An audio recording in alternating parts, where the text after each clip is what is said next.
شرعی طور پر باپ کی جائیداد میں سے بیٹی کا کتنا حصہ ہوتا ہے؟ بیٹی کا حصہ کتنا ہوتا ہے باپ کی جائیداد میں سے؟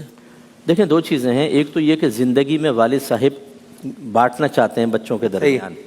اس میں ہمارے نزدیک افضل قول یہ ہے کہ اس میں لڑکا لڑکی برابر ہوتے ہیں، 1 کروڑ بیٹے کو تو 1 کروڑ بیٹی کو بھی دے دیں۔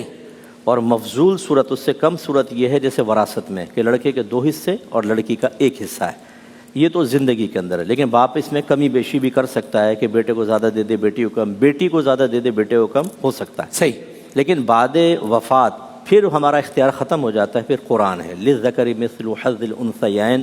کہ لڑکے کے لیے 2 لڑکیوں کے برابر حصہ ہے۔ چنانچہ ایک بیٹا ہے ایک بیٹی تو کل مال کے 3 حصے کریں گے، 2 لڑکے کو حصے ملیں گے، 1 لڑکی کو ملے گا۔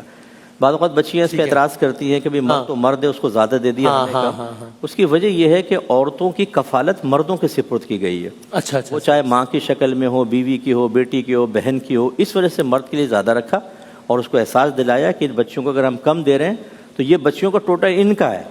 اب یہ اپنے پیسے سے کفالت نہیں کریں، کفالت تمہاری ہی ہے، تمہیں کرنا۔ مثلا خاص طور پہ بیوی والدہ وغیرہ جیسے ہوتی ہیں ان کی کفالت مرد کے سپرد کی، اس لیے زیادہ اس کا رکھا ہے۔ ویسے سمجھنے کے لیے ایک سوال پوچھ رہا ہوں کہ جب آپ کہہ رہے ہیں اور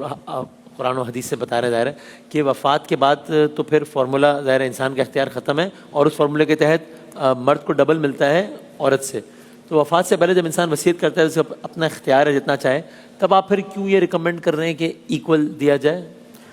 نہیں، یہ اصل میں نبی کریم صلی اللہ علیہ وسلم نے ارشاد فرمایا کہ اپنی اولاد میں عدل سے کام لو، چاہے بوسہ دینے میں، یہ اشارہ کر رہی ہے اس طرف کہ برابری ہونی چاہیے۔ اچھا، پھر وراثت سے ایک اشارہ کر دیا وراثت کے اندر، تو اس سے ہم استدلال کر لیتے ہیں حالت زندگی میں کہ بھئی لڑکے پہ چونکہ اب بھی چاہے زندگی میں والد ہو چاہے بعد میں بھی بیوی کو نان نفع اگر دینا ہے تو دینا ہے، اس لیے اس کا زیادہ حصہ رکھ دیں زندگی میں بھی، تو یہ ایک مسئلہ ہے۔ اور وصیت کا جو مسئلہ ہے کہ اگر کوئی والد صاحب کہیں کہ میں فوت ہو جاؤں، ابھی تو مال میرا ہے، فلاں کو اتنا دے دینا، فلاں کو اتنا، فلاں کو اتنا، تو کسی انسان کو یہ اختیار حاصل نہیں ہوتا کہ وہ اللہ تبارک و تعالیٰ کی تقسیم کو باطل کر دے۔ تو لہٰذا اس لیے یہ ضرور ہے کہ نبی کریم نے ایک صحابی سے فرمایا کہ آپ 1/3 مال میں وصیت کر دیں، یہ کافی ہے۔